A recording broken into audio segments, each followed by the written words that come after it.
talking about this, Doug, I took this sample this morning, okay, about an hour ago. And this is right at the base of my dock. I just took a rake and randomly pulled some up and stuck them in this bag. Okay. So we'd be interested in what this is and how to identify it and so forth. Well, when you're talking about starry stonewort, the definitive feature is always the presence of the little bulbils, as they're called. They're starry rhizoids. They're on the rhizoid, which is like a root-like structure. And this has the stars, quote unquote, on it. So that's definitive. That tells us right away that this is starry stonewort. And we don't have anything else that I'm aware of in Michigan that has these similar structures. They're kind of small, usually 5, 6 pointed. Occasionally you get some bigger than that, but let me see if I can get some here for the cameraman. Yeah. Anybody got a dime? Here's, or, you know, next to my fingers. And Yeah. Yeah. There you go. yeah, that's what a star looks like. That's about as big as they get, maybe a little bigger than that. Can you zoom in on that, Doug? Yeah. Yeah. So, Is this the only time of year we're going to see them, though? No, stars come and go whenever they feel like it. Okay. And the most, like I've always said, the most predictable thing about starry stonewort is how unpredictable it is. These, sometimes it will grow like gangbusters under the ice. The last 3 years, it's not hardly done anything in the winter, and instead has grown in late summer.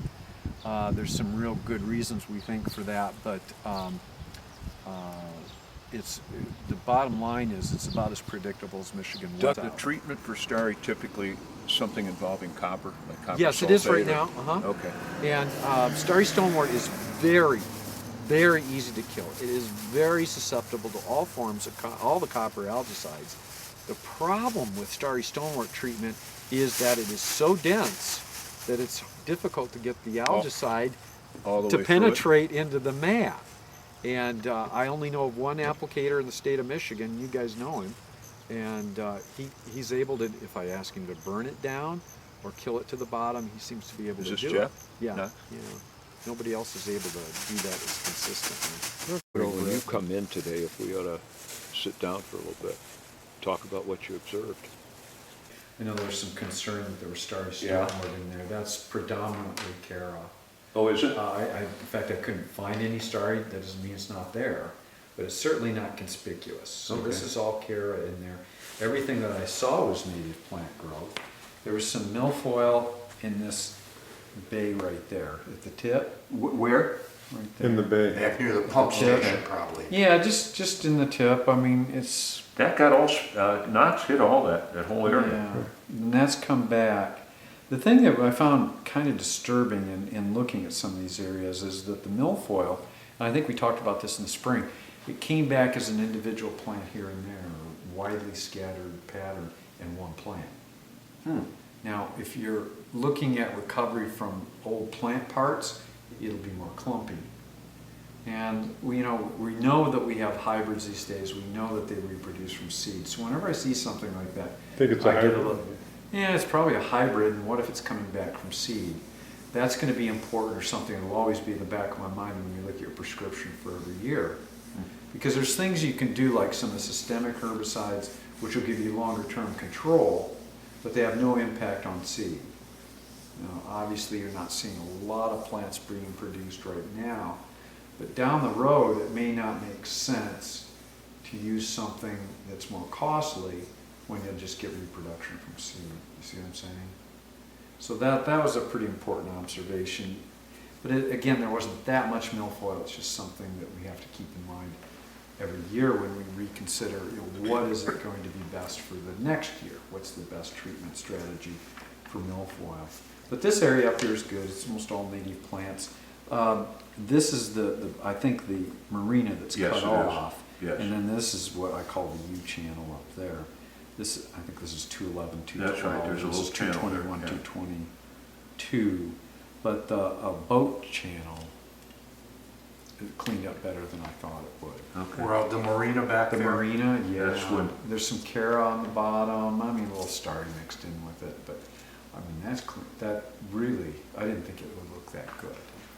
And that's a couple things. Dave probably applied it a little heavier there, which is, that's within. Also, there's no movement there. There used to be a canal out, so Right, whatever gets so there isn't. It's going to stay there Yeah. longer as opposed to doing shoreline treatments. So you'll get more bang for the buck in there, and he obviously used a little bit more than you would other places. It looked great. It's I perfect. just remember one of the sessions we had up here, you called that little area nasty. Yeah. You said, that's nasty. Yeah, that, it's no longer nasty, and those folks have to be just very, very pleased. And I'm pleased too, because we had good bottom cover with some macaroid algae, which probably include a little bit of starry, but no big deal, it's down low. They're obviously using the boats more, which keeps things down. How much starry did you see? Not a lot. No? And then this U-shaped channel, this one right here, Uh-huh. that one on the east side is gonna pop. Is it? It's going to pop. I mean, that's the other thing, you would think it wouldn't be that dense if they moved their boats around. Yeah. Because starry does not like boat traffic. Even the densest of starry, if people run their boats up and down, and I've got a couple places where this occurs, that stays open. The starry will just, it doesn't like to be chopped up by boats if it's continuous. So when you say it doesn't like to be, what happens then? It just doesn't grow, it just Okay, stays that's down what low. That's what I thought you were I mean, it appreciates boaters because it spreads it to areas where there aren't boats, but that's what's happening. The only other spot, this canal over here, Yeah. there's a little bit of starry in there. It's kind of equivocal. What about that shoreline across there that we were talking about? This bay, where it's a lot of sand or silt. All native. It's all wet? It's all native stuff. I'm not Okay. sure what they're complaining about other than water lilies. So we made sure Knox went back in there, Yeah. in the canal and along this shoreline right here, Mhm. okay? And then we told the harvester to get in there as close as he could, but that's pretty shallow. It's- Okay, I so can't then comes a imagine note doing that. back saying, by the way, yes, we saw the treatment, we observed it, we know what happened and so forth, but the net result isn't as good as we expected, okay? Yeah, and that's a problem with expectations. There was no milfoil there, so Okay. they succeeded. They may be expecting to clear a pretty bottom.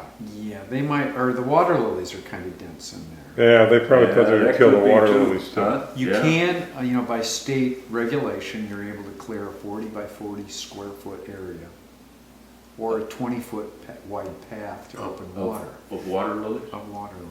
So if that's what and they're pretty dense in there, and they're dense around the boat dock. So that's something to consider. I mean, you could give them some relief with some water lily control, but they certainly succeeded. There's no milfoil there. In fact, in that canal, I found 2 milfoil plants. In the little canal that leads to the dam, the Uh-huh. narrow, Mhm. okay. There were 2 milfoil plants, period.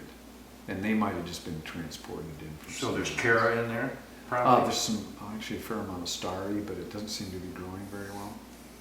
So you need to keep an eye on that. Right now, unlike the other canal where it's gonna get nasty, this one is, it's hard to say. Right now, I don't see any real active growth. It looks like there's been some boat traffic, keeps things open, the starries, and big clumps that look like they'd kind of been rolled over maybe by the boats. It's just not growing well. Did you go in the canal that has the dam?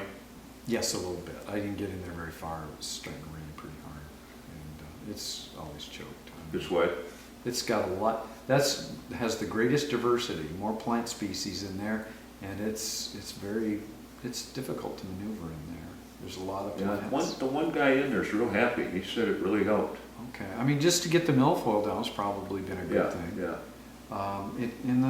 Nuisance is a matter of perception. Most people probably wouldn't like that Then condition. we specifically hit that marina down there, Mhm. because you said that Right south behind the side boats. where the stuff was behind the boats, we had them spray that really good. The only other, we've got this channel up here, which is definitely gonna pop. You have to figure out if you wanna do that or not. It's gonna be impassable. The area, as far as importance to the lake, it could be restored and made into better habitat. But you're not lacking in habitat, so you kind of have to decide whether you want to restore that area or not. It could be done, but it's going to take repeated effort and treatment. That's good. That was good. Water This lilies, yeah. channel here, it's decent. You might look at water lilies in here, see if that's what the issue is.